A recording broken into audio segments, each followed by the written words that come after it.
Australia is reconsidering its gun laws in the wake of Sunday's shooting attack in Bondi, in which 2 suspects killed 15 people. The country typically has fewer gun deaths per year than the US has in a day, but tweaks by some states have relaxed oversight over firearms ownership, say gun control experts. Take a look at our next report telling you more about it.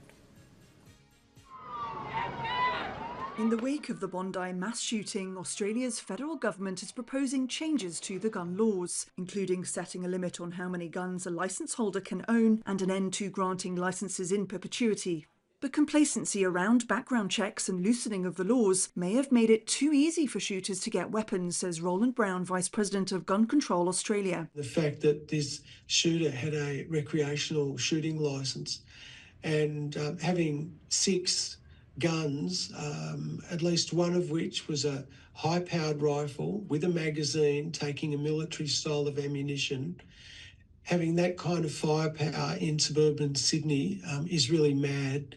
The country already has some of the world's toughest laws, including mandatory licensing and background checks, as well as registration of every firearm, introduced after the mass shooting of 35 people in Port Arthur, Tasmania in 1996.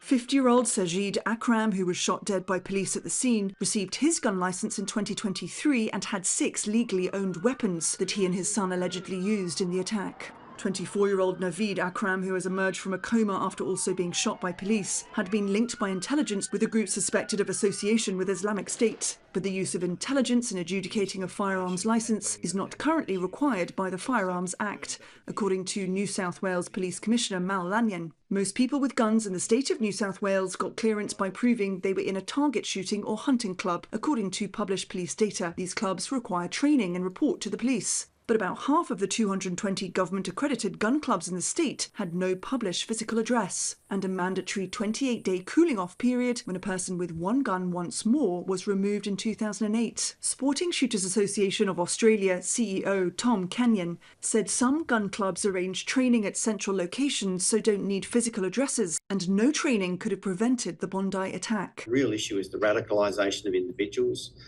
to the point that they thought it was okay to kill their fellow citizens.